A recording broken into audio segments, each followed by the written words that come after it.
Fifth property देखिए,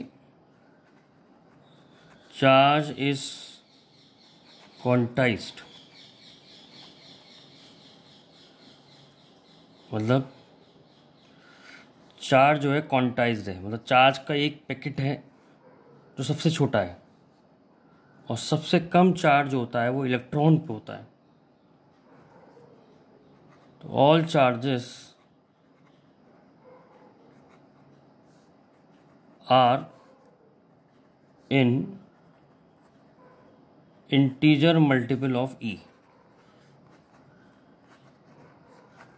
तो सारे चार्ज जो है ई के इंटीजर मल्टीपल है और इलेक्ट्रॉन पे चार्ज होता है 1.6 10⁻⁻⁹ कूलम। ये बात मिलीकन ने पता करी थी कि सारे चार्ज इस चार्ज के इंटीजर मल्टीपल होंगे। Q is equal to n e, ये फॉर्मूला याद करना है। N cannot be integer,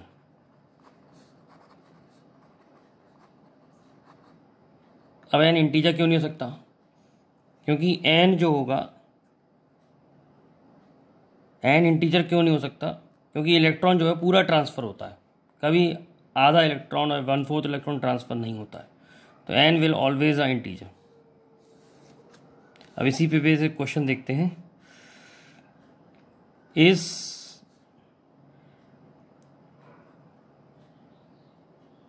3.8 into 10⁻⁻⁹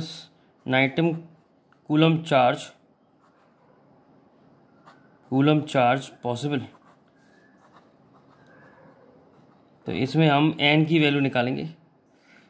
N is equal to q by e, 3.8 into 10⁻⁻⁹ upon 1.6 into 10⁻⁻⁹। Solve करके आ जाएगा 38/16 and this is 19/8। This is fraction, तो hence not possible.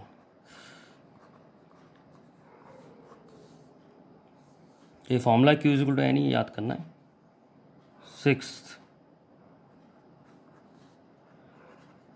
Charge is associated with mass.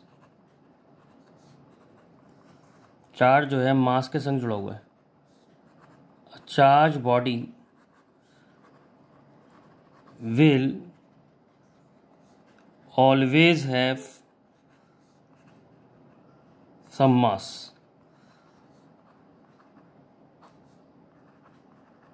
यानी charge body का मास जरूर होगा,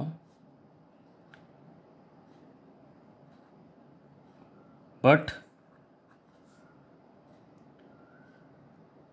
it is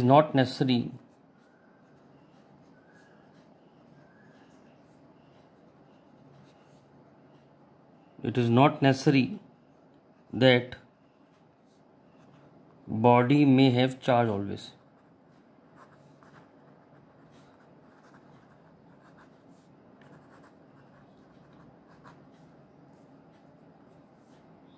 seventh, charge is invariant. Invariant मतलब होता है बदलता नहीं है। इनवेरिएंट मतलब होता है बदलता नहीं है। कब नहीं बदलता है? चलने से चार्ज नहीं बदलता। Charge is not affected by motion. Charge is not affected by motion. Charge at rest is same as charge in motion. तो चार्ज नहीं बदलता है लेकिन मास बदलता है। M is equal to m not 1 - v² upon c²। v is speed of body and c is speed of light. तो अभी हमने कहीं पर भी मास का चेंज नहीं लिया है, लेकिन होता है। तो अगर बॉडी की स्पीड कम होगी, ये v कम होगा, तो इसे नेग्लिजिबल मान लेते हैं। तो मास, मूविंग मास और रेस्ट मास इतनी रहता है। एम नॉट है रेस्ट मास और एम है मूविंग मास। तो मास चेंज होता है चलने से। अगर बॉडी की स्पीड लाइट के स्पीड के कंपेरेबल होगी तब मास भी चेंज होगा, लेकिन चार्ज में कोई चेंज नहीं आता है। इसी प्रॉपर्टी को कहते हैं चार्ज इज इनवेरिएंट।